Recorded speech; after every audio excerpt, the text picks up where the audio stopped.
Hey y'all, welcome back to my channel. Today we are going to be making some whipped shea butter. We're going to make two different kinds. We're going to whip shea butter into a body butter, and we're also going to whip it into a hair moisturizer. So these are some of the ingredients that we're going to use for each different type of whipped shea butter. In my household, we like to use the least amount of ingredients possible just to minimize chemicals and things like that. So let's go ahead and jump right into the video for the day, and we'll just start with our whipped body butter. Let's go.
So you want to take it out of the fridge when it has a film on it that looks like this.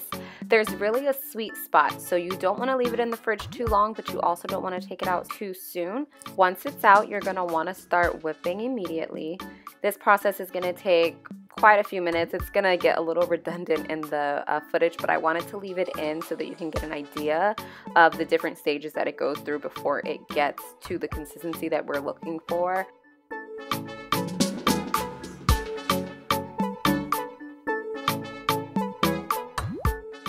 I personally don't do this because we don't really use fragrances in my household too tough, but if you did want to add an essential oil, this would probably be the best stage to do so at.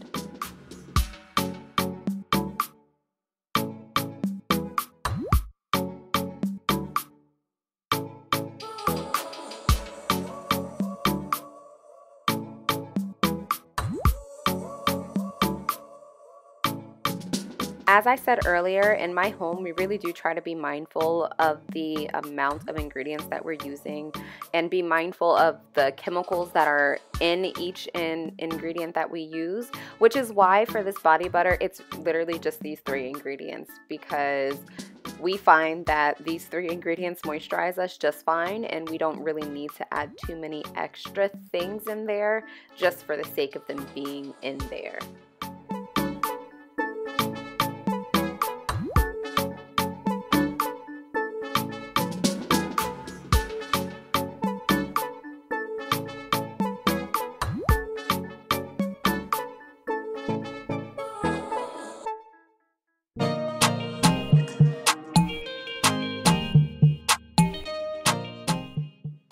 So now that it's done and I've reached the consistency that I wanted, I'm going to go ahead and put them in these little jars. These are jars that were actually purposed for baby food storage, but I just repurposed them because I can. So this is it all done, and this is how it turned out. I really enjoyed how this came out and how easy it was to make it. I mean, I swear it gets easier every time I do this, so I really enjoyed that and enjoyed the fact that I didn't have any hiccups this time. So you're gonna see me try it out here in a moment. I obviously put a little bit too much on my hand to moisturize such a small area, but it was fine. My arm could use the moisturization anyway. And I'm also gonna pull my husband in to give it a try too.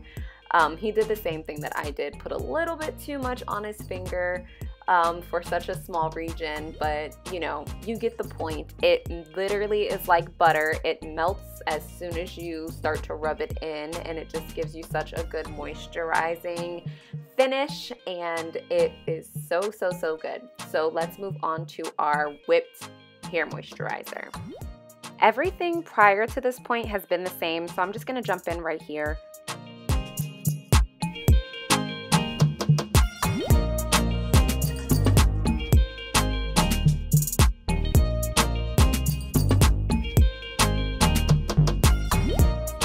And now everything is the same again. You know what it is. Time to whip it up. And this is the lengthy part of the process, so I'm just gonna go ahead and speed through it again.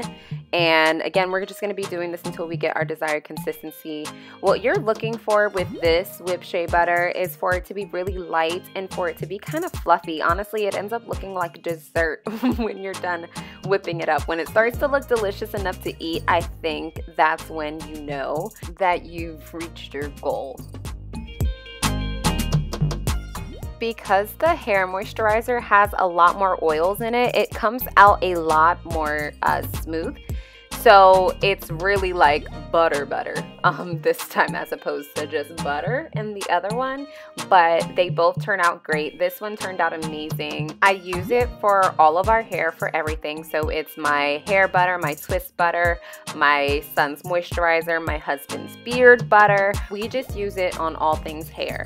So that's it for this video. Let me know if you give these a try and how you like them. Thank you for watching, and I will catch you in my next one. Bye.